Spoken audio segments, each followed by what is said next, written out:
Bye. मैं राग sir आप लोग के बीच में उपस्थित हुआ हूँ। आज हम पढ़ाएंगे इंग्लिश ग्रामर। तो आइए बच्चों, आज हमारे राग सर एजुकेशनल चैनल में आप लोग का स्वागत है। और आज मैं आप लोग को एक डिटेल्स ग्रामर के बारे में पढ़ाऊँगा, जो हिंदी में उसको व्याकरण कहते हैं और अंग्रेजी में उसको ग्रामर कहते हैं। तो ग्रामर क्या है या ग्रामर का परिभाषा आप कैसे देंगे? अगर आपसे कोई पूछता है ग्रामर किसे कहते हैं या व्याकरण किसे कहते हैं, तो आपका कहना है व्याकरण वह प्रक्रिया है या वह तरीका है जिससे हमको लिखना, पढ़ना तथा बोलना व समझना आदि आ जाए, उसे हम ग्रामर कहेंगे या व्याकरण कहेंगे।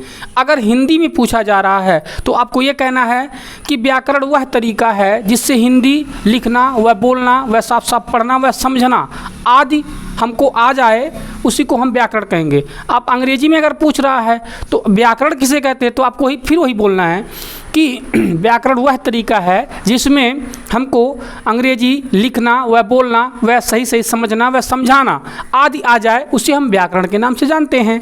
तथा इसके तमाम अंग है या तब इसके तमाम अंग है। जैसे अब हम सबसे पहले बात करेंगे ग्रामर का सबसे बेसिक एलिमेंट होता है, जो सबसे छोटा इकाई होती है, उसके बारे में हम बात करेंगे, तत्व होता है। तो अब देखिए, सबसे पहले हम ग्रामर को पढ़ने से पहले सबसे पहले हमको अक्षर ज्ञान अनिवार्य है। अगर हमको अक्षर ज्ञान नहीं आता है, आप लोग को अक्षर ज्ञान नहीं आएगा, तो ग्रामर आपके लिए बेकार है, ग्रामर आप पढ़ नहीं पाएंगे। तो सबसे पहले एक ग्रामर को हम दो पार्ट में बांटते हैं। सबसे नंबर है वाइवल, ठीक है, क्या है वाइवल? वाइवल, वाइवल्स और कॉन्सोनेंट, CONSONANTES,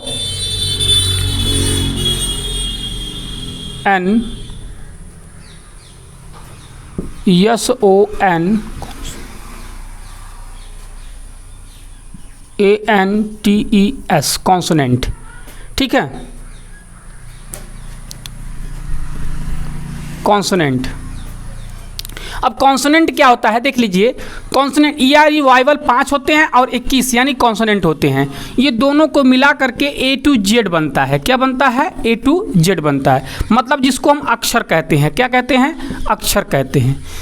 इसी से संबंध से हमारा शब्द का भी निर्माण होता है। अब हम शब्द का निर्माण, जैसे मान लीजिए इसमें दो डिवाइडर होते हैं, मतलब दो भाग होते हैं। पहले नंबर वाइवल, वाइवल एक मात्रा का काम करता है। इसी को हम कहते हैं जैसे A-E-I-O-U, ये है मात्रा का कार्य करता है। क्या करता है? ये मात्रा का कार्य करता है। ये मात्राएं हैं, यानी फिर ये क्या है? ये अक्षर हैं। क्या हैं? ये अक्षर है, ये अक्षर है, ठीक है ना। अब ये क्या है? B-C-D आदि से मतलब इत्यादि आ जाएंगे, ठीक है ना। उसके बाद ये दोनों, अब इसी को हम कहते हैं स्वर। क्या कहेंगे? स्वर कहेंगे। इसी को कहेंगे व्यंजन, ठीक है ना। इसको व्यंजन के नाम से जानते हैं। शायद दिख रहा हो या ना दिख रहा हो तो हम ऊपर बताएंगे।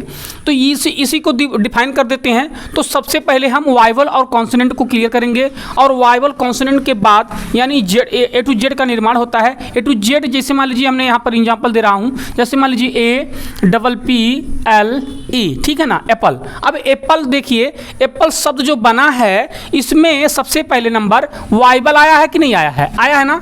तो ये दोनों मतलब ये मात्रा का भी कार्य कर रहे हैं और स्वर भी हैं। ध्यान रखिएगा, अपने आप में मात्रा भी हैं और स्वर भी हैं। जैसे मान लीजिए फिर BOY, बॉय। अब मान लीजिए O आपका वाइवल है, जैसे CAT, कैट। अब मान लीजिए कैट, ये कैट भी आपका क्या है? वाइवल है। मतलब ये देखिए, ये आपका वाइवल है, ये भी आपका वाइवल है, ये भी आपका वाइवल है, ये भी वाइवल है।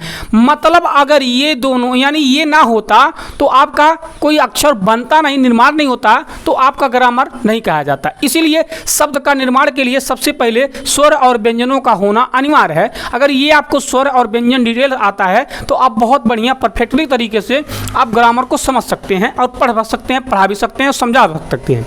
लेकिन अगर इसके बारे में आपको जानकारी अगर हल्का है, कमज़ोर है, तो आप लोग नहीं ग्रामर को समझ पाएंगे, समझ ही नहीं पाएंगे, क्योंकि इसकी जो स्ट्रक्चर होता है पहले स्ट्रक्चर को ही समझना इंपॉर्टेंट होती है।